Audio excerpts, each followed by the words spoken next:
bir lale, fokurda yan şelale, gülleri şaştı bu hale. Selamlar Can-ı Sultan'a, selamlar Can-ı Sultan'a.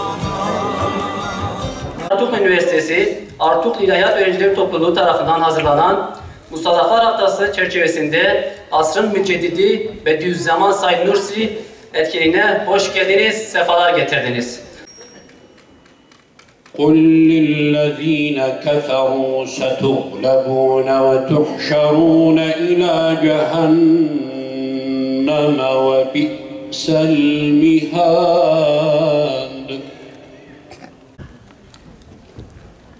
إِنَّ فِي ذَٰلِكَ لَعِبْرَةً لِأُولِي الْأَبْصَارِ. Üstad Bediüzzaman Said Nursi, miladi 1876 tarihinde Bitlis vilayetinin Hizan kazasının Nurs köyünde dünyaya geldi.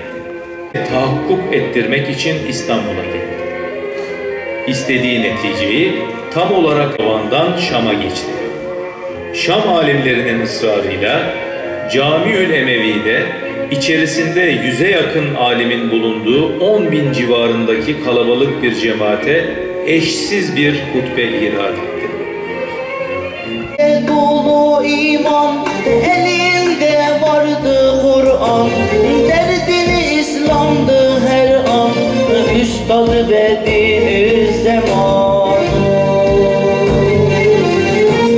Kur'an'ın hizmetkarı, alimlerin serdarı, sende asrın nurları, Üstad Bediüzzaman.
Üstad'dan bahsedeceğiz ama Üstad'dan bahsetmek öyle kolay değil.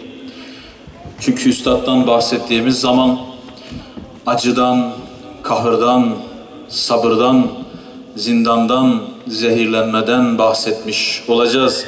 O yüzden belki konuyu biraz böyle oradan oraya dağıtacağız. Sonra inşallah toparlarız. Dua edin. Diyor ki, ben diyor Medresetü Zehra için yola çıkmıştım. Gayem bu idi. Nasip olmadı zannediyordum. Fakat gördüm ki diyor bu Risale-i Nurlar zaten, yani özet olarak söylüyorum. Bu Risale-i Nurlar zaten o medresenin ta kendisiymiş. Dolayısıyla aslında üstadın başladığı yer bitirdiği yerle aynı yerdir. Başladığı yer, yani hedefine kavuşmuştur üstad. Üstadın o Medresetü Zehrası aslında Risale-i Nur'dur.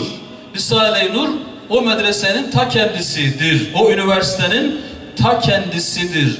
Dolayısıyla şöyle bir ne diyelim, üzüntüye gerek yok. Yani keşke açılsaydı da şöyle olsaydı olurdu falan değil. O zaman o cümleyi şöyle söyleyeceğiz.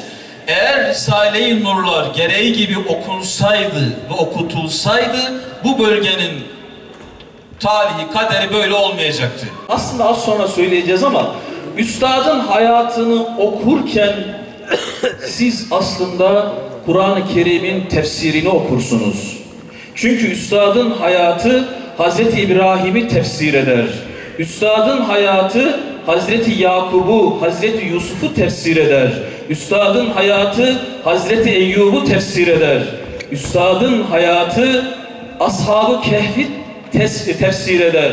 İnanın Üstadın hayatı Kur'an-ı Kerim'in komple tefsiridir desek herhalde abartmış olmayız. İlk zehir 10 kişiyi öldürecek kadar etkili bir zehir. Üstad o meclis binasından caddenin karşısındaki Hacı Bayram Veli Camisi'ne doğru yürümektedir. Tam caminin önünde düşer. Aslında son nefesini verecektir. Zehir çok etkili. Son nefesini verecek. Dilinden belli belirsiz cevşen dökülür. Allahümme inni es'elüke bi esmaike ya Allah, ya Rahman, ya Rahim, ya Alim, ya Azim, ya Hakim, ya Kadim, ya Mukim. Subhanek, ya la ilahe illa ente el eman, hallisna minen nar. Kendisi okur, gücü yettiği kadar, nefesi yettiği kadar yanındakilere de okutur. Yanındakiler cevşen okurken üstadın dilinden bir kelimeyi duyarlar. Davam. O zehir, aynı zehiri denemek için. Bir köpeğe vermişti, köpek koklayınca ölmüş. O kadar etkili bir zehiri diyor. O zehir diyor burasında toplanıyordu. Yeşil bir urk olmuştu burada. Allah müsaade etmiyor. Ve Kastamonu. Kastamonu inanın Afyon hapsinden daha zor. Karakolun karşısında bir ev. Arada 3 metre var ya da yok. Kocaman bir penceresi var.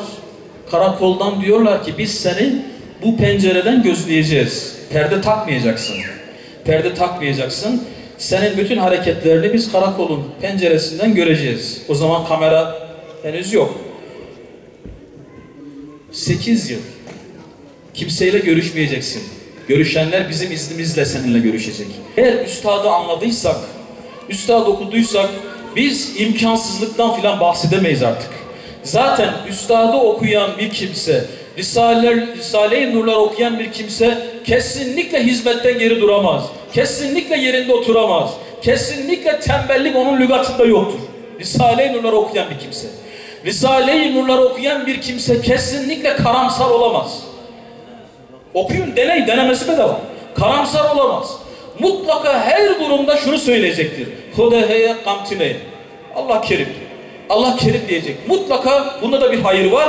Allah bize bir çıkış yolu açar diyecek üstadı okuyan kimse. Üstadı okuyan kimse şevklidir. Üstadı okuyan kimse sabırlıdır. Risale-i Nurlarla hemhal olan kimse muhabbetlidir, ülfetlidir, ünsiyetlidir. Denemesi bedava. İçinizde vesvese mi var? Bir takım evhamlar, kuruntular mı var? Açın okuyun 21. sözün 2. bakın. Okuyun. Kendinizi yaşlı mı hissediyorsunuz? Açın 26. lemayı, İhtiyarlar Risalesi'ni. İçinizde nefsi hastalıklar mı var? Gurur, kibir, inat, cimrilik, korku vesaire. Açın 25. lemayı okuyun. Kardeşlik mi diyorsunuz? Açın 20. 21. lemaları, Uhuvvet Risalesi'ni falan okuyun. Korkuyorum. Ben çok korkuyorum mu diyorsunuz? Açın Hücumat-ı Sitte'yi okuyun. 29. mektubun işte 6. kısmı. Okuyun. Yani üstadın Risale'den hangi bölümünü okursanız okuyun. İnanın orada sizi yani iyileştirecek, sizi bir şekilde donatacak, rahatlatacak, yenileyecek, rektifiye edecek bir şeyler bulacaksınız. Ya Risale-i Nurlar biyolojiden ağır değil, matematikten, fizikten, kimyadan ağır değil. Allah-u Teala inşallah bizi böyle vesveselerden de korusun. Hakkınızı helal edin. Allah-u Teala bizden razı olsun. Selamun Aleyküm. Bahtiyar bir ihtiyar var.